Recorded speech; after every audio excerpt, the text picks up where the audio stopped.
नमस्कार, राज की बात में आपका स्वागत है। हिंदुस्तान की राजनीति में दो ऐसे तथाकथित बड़े नेता हैं जो अपनी सीट बचाने के लिए संघर्ष कर रहे हैं। उनकी हार की गारंटी दिखाई पड़ रही है। भागते फिर रहे हैं, परेशान हैं, इधर उधर से समर्थन ले रहे हैं। उसमें पहला नाम राहुल गांधी का है, जो अपने आप को प्रधानमंत्री का उम्मीदवार बताते हैं। ऐसे न कांग्रेस में किसी को भरोसा है इस बात का कि कभी राहुल गांधी प्रधानमंत्री बन सकते हैं, न देश में किसी और को भरोसा है और न ही कांग्रेसी के सहयोगी पार्टियों में किसी को इस बात का भरोसा है कि राहुल गांधी कभी प्रधानमंत्री भी बन सकते हैं। लेकिन प्रधानमंत्री की बात तो अलग है। दूसरी तरफ राहुल गांधी अपनी सीट बचाने के लिए कि कहीं से सांसद चुनकर चले जाएं, इसके लिए संघर्ष कर रहे हैं। तो दूसरे ये जो सो कॉल्ड मुस्लिम लीडर, सबसे बड़ा नेता, अपने आप को मुसलमानों का नेता मानता है, असदुद्दीन ओवैसी, वो भी हार के डर से छटपटा रहा है। इधर उधर से समर्थन मांग रहा है, अब गलियों का खाक छान रहा है। हैदराबाद के छोटे छोटे मोहल्ले में जाकर मुसलमानों के सामने गिड़गिड़ा रहा है और कौम की दुहाई मांग रहा है कि देखो, इस बार कौम की लाज खतरे में है। अगर हैदराबाद के अपने बुजुर्गों के विरासत को रखना है, बनाए हुए रखना है, बचाना है, तो फिर इस बार सब लोग एकजुट होकर वोट दो। यहां तक कि वो मुस्लिम पार्टी जो AIMIM से निकलकर बनी थी, जो असदुद्दीन ओवैसी के सबसे बड़े प्रतिद्वंदी है, शत्रु की तरह है, जो सबसे बड़ा कंपटीटर है, क्योंकि दोनों का मुस्लिम वोट एक है, वो भी आज ओवैसी को सहयोग दे रहा है, सिर्फ और सिर्फ इस आधार पर कि कौम की एकता बनी रहे, कौम को बचाने के लिए वो सैक्रिफाइस करेगा। वो है MBT।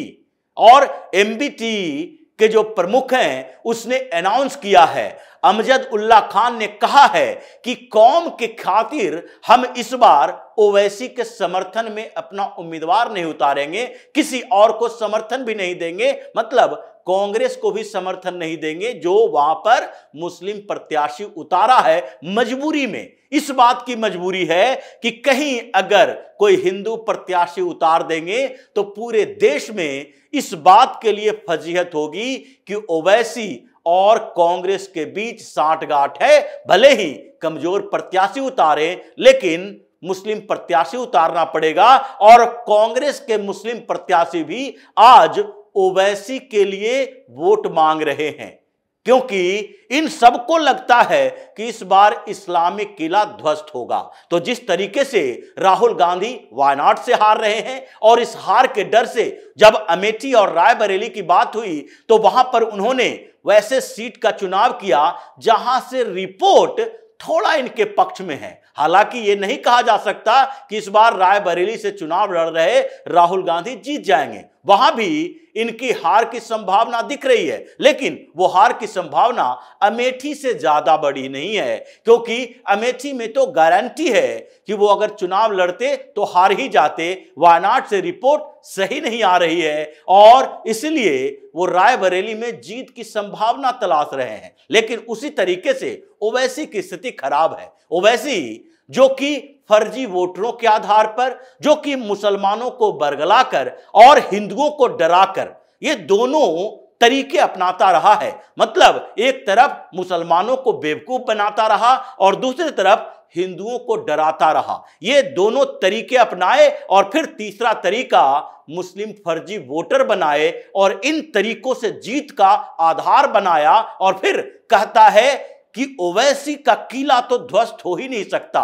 ये जो इस्लामिक फोर्ट बना के रखा है हैदराबाद के अंदर, वो कभी भी खत्म नहीं हो सकता। 40 सालों से ओवैसी का परिवार, यानी कि असदुद्दीन ओवैसी का बाप भी वहीं से सांसद था, सुल्तान सलाहुद्दीन ओवैसी, और फिर असदुद्दीन ओवैसी उत्तराधिकारी बना उसका। पिछले 1984 से अब तक लगातार उसका परिवार जीत रहा है। मतलब वहां से तो इसे हराया ही नहीं जा सकता। लेकिन एक हिंदू शेरनी, माधवी लता ने ऐसी चुनौती दी है कि ओवैसी को अपने महल से निकलकर, ये जो महलनुमा घर बनाए हुए हैं, वहां से निकलकर गलियों का खाक छानना पड़ रहा है। और इसके पीछे की वजह वही 3 है जिसके आधार पर यह जीत की संभावना तलाशता था और जीत की गारंटी लेकर आता था, जिसमें पहला कारण जो है वो है फर्जी मुस्लिम वोटर। फर्जी मुस्लिम वोटर इसने बेहतर तरीके से मैनेज किया और जिस तरीके से डिलिमिटेशन के समय अपनी स्थिति को मजबूत किया 2009 के बाद, और वहां पर मुस्लिम इलाके को ओल्ड हैदराबाद सिटी के साथ जोड़ा, जो वहां पर 7 विधानसभा क्षेत्र हैं, उसमें से 6 विधानसभा क्षेत्रों में AIMIM के विधायक जीत कर आते हैं, क्योंकि उसका डिलिमिटेशन ही ऐसा किया गया कि मुस्लिम बहुल इलाके जो हैं वो जोड़ो हैदराबाद के साथ, और जो थोड़े बहुत मुस्लिम इलाके हैं उसको सिकंदराबाद लोकसभा क्षेत्र में जाने दो। यही वजह है कि 2014 हो या 2019 हो, दोनों चुनावों में सिकंदराबाद लोकसभा सीट से तो भारतीय जनता पार्टी जीतती रही, लेकिन हैदराबाद में सेंध नहीं लगा पाई। और इसलिए इस बार एक तरह से हर तरीके अपनाए जा रहे हैं। भारतीय जनता पार्टी ने उनकी शिकायत भी की, भारतीय जनता पार्टी ने उसके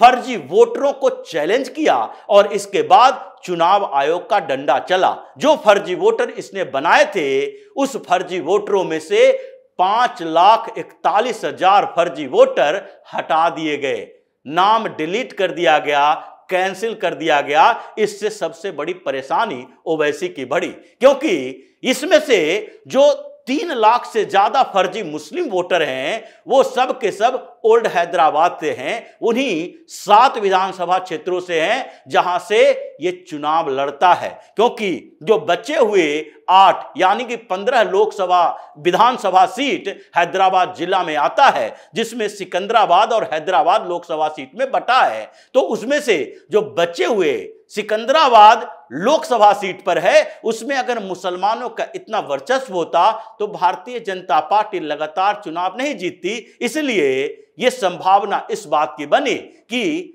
ओवैसी की परेशानी सबसे पहले शुरुआत उसी समय से हुई जब चुनाव आयोग ने डंडा चलाया और 5,41,000 फर्जी वोटरों का वोटर लिस्ट से नाम गायब कर दिया, कैंसिल कर दिया। ओवैसी चीखता चिल्लाता रहा कि यह हमारे साथ नाजायज हो रहा है। लेकिन जिस तरीके से इसने दूसरा तरीका अपनाया था, यानी मुसलमानों को एकजुट करो और हिंदुओं को डराओ, मुसलमानों को एकजुट करने के लिए यह हमेशा कौम का हवाला देता था, मुसलमानों की बात करता रहा और फिर हिंदुओं से नफरत पैदा करने की कोशिश करता रहा। दोनों भाई अकबरुद्दीन, असदुद्दीन, दोनों ही मिलकर वहां के मुसलमानों को डराता भी है और हिंदुओं से डर पैदा करता है कि अगर हम यहां से हार गए तो फिर तुम्हें देखने वाला कोई नहीं होगा। और इसके आधार पर मुस्लिम टैक्टिकल वोटिंग करते हैं, चाहे कांग्रेस वहां पर मुस्लिम कैंडिडेट दे या फिर बीआरएस वहां पर मुस्लिम कैंडिडेट दे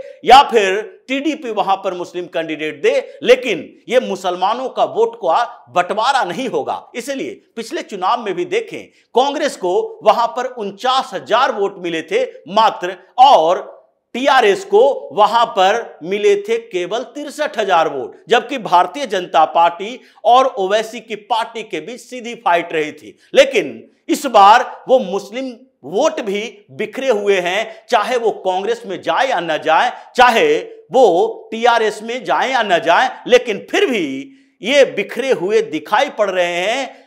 अमजद उल्लाह खान के सपोर्ट के बावजूद एमबीटी भले ही ओवैसी को सपोर्ट कर रहा है, लेकिन माधवी लता ने जो पासमानदा मुसलमानों के लिए काम किया, वहां की महिलाओं के लिए काम किया, जो मदरसों में जाकर फ्रिज रेफ्रिजरेटर से लेकर खाना पीना तक सोशल सर्विस के थ्रू बांटती रही, इस आधार पर वहां उसका पर्सनल आउटरीच है। और ओवैसी के डर का एक बड़ा कारण यह भी है कि उसने जिस तरीके से मुसलमानों को बरगलाने के साथ वहां वक्फ बोर्ड पर कब्जा किया और उसकी संपत्ति का पर कब्जा करके वहां के मुसलमानों को ही परेशान किया, मस्जिदों को तुड़वाया, वहां कब्जा कर लिया, जमीन लैंड ग्रैब किया, करोड़ों की संपत्ति अर्जित की है। यह मुद्दा माधवीलता उठा रही है। और हिम्मत जिन लोगों को, यानी मुसलमानों को जो हिम्मत नहीं होती थी सामने आकर ओवैसी के विरोध करने की, वो अब विरोध करने लगे हैं। वो सड़क पर उतरकर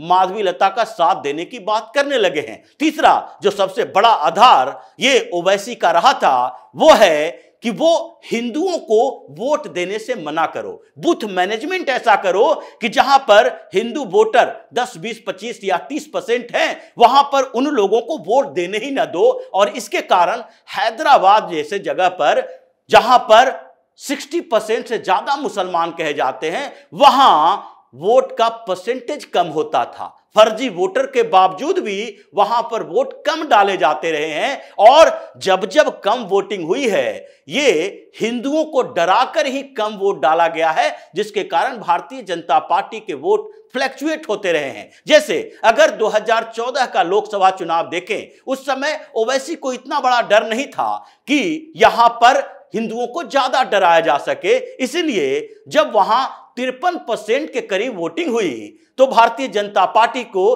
3,25,000 के आसपास वोट मिले। लेकिन 2019 में इसको लगने लगा अब भाजपा को कमजोर करना है, मुसलमानों का हौसला बढ़ाना है। इन लोगों ने एक नया मैनेजमेंट बनाया कि जहां जहां पर मुस्लिम बूथों पर हिंदू 30%, 40% भी हैं, वहां पर इन लोगों को डिस्टर्ब करो, वोट डालने न दो, महिलाओं के साथ बदतमीजी करो, जो लाइन में खड़ी महिलाएं हैं उनको ऐसी बातें बोलो, अपशब्द बोलो, ताकि वो वोट देने से पहले वापस चले जाएं। और डराओ धमकाओ, ये रणनीति बनाई गई थी। इसलिए 2019 के बाद जो चुनाव हुए उसमें केवल 44% वोटिंग हुई। तो भारतीय जनता पार्टी के वोट थे नीचे खिसक गए 2,35,000 पर। मतलब 1 लाख से ज्यादा हिंदुओं को निकलने नहीं दिया गया वोट देने के लिए, क्योंकि ओवैसी का अगर वोट कम होता तो यह माना जाता कि जो वोट का परसेंटेज कम हुआ है उसमें ओवैसी के लोग भी नहीं आ रहे हैं वोट देने के लिए।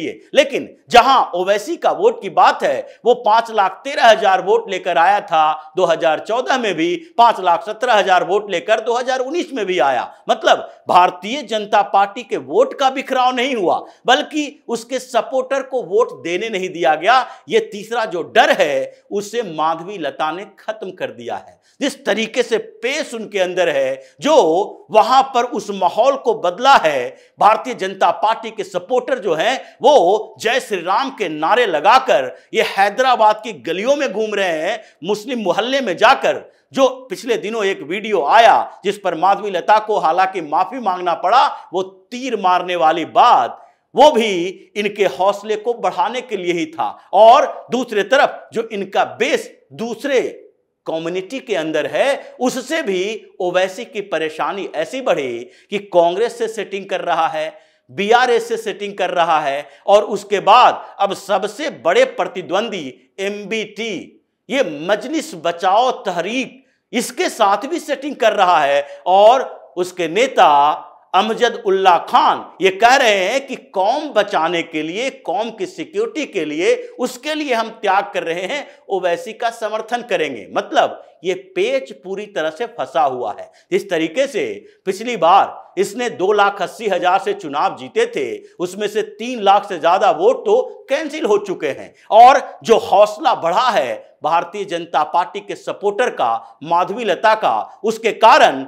ये लोग अब भर के वोट देने वाले हैं। अब बूथ पर जाने से कतराएंगे नहीं। चुनाव आयोग ने जो एक्शन लिया है और वहां से जो रिपोर्ट आई है वो वही है जैसे कि पश्चिम बंगाल से रिपोर्ट आने के बाद चुनाव आयोग ने हर एक बूथ पर अंदर तक पैरामिलिट्री फोर्सेस को ड्यूटी दे दी है, ताकि वहां पश्चिम बंगाल की पुलिस पर भरोसा न किया जाए। अभी सरकार तेलंगाना में भी कांग्रेस की है और ऐसे में उसकी सरकार, उसकी पुलिस पर भरोसा नहीं किया जा सकता, उसके साथ तो ओवैसी की सेटिंग है। इसलिए हैदराबाद में भी चप्पे चप्पे पर पैरामिलिट्री फोर्सेस होंगे और यही वजह है कि ओवैसी आज बैकफुट पर है। मतलब इस बार इस्लामी किला पर भगवा परचम लहराएगा और माधवी लता इतिहास रचने वाली है। इस संभावना के साथ ही ओवैसी के पसीने छूटे हैं, क्योंकि इसके इंटरनल सर्वे जो मौलानाओं ने आजकल मोहल्ले मोहल्ले में जाकर करना शुरू किया, उस सर्वे की रिपोर्ट आने से भी ओवैसी के पसीने छूटे। उन लोगों ने यह कहा कि हम हर मोहल्ले में जाकर देख रहे हैं, हर जगह पर जहां 5,000 वोटर हुआ करते थे उसे काटकर 3-3.5 हजार कर दिया गया है। हमारे वोटर के लिस्ट में नाम नहीं है क्योंकि वो फर्जी तरीके से हमने जो उसको बनाया था उस पर चुनाव आयोग ने डंडा चला दिया। और इस बार ये जो मुस्लिम यूथ है जो बदतमीजी करता था, गुंडागर्दी करता था, उन लोगों के हौसले भी पस्त हैं। तो ये जो इंटरनल सर्वे हुआ, रिपोर्ट आई, उसने भी ओवैसी के सिर पर पसीना ला दिया और इसलिए आजकल टोपी और दाढ़ी के साथ ये गली गली का चक्कर लगा रहा है, कौम के नाम पर वोट मांग रहा है। लेकिन इस बार इसका इस्लामी किला बचेगा नहीं, ध्वस्त होकर रहेगा। तो इसी तरह की खबरों के साथ फिर से हाजिर होंगे। तब तक के लिए बने रहिए हमारे साथ और देते रहिए हमें सहयोग, ताकि इसी तरह की खबर हम आपके लाते रहें। धन्यवाद।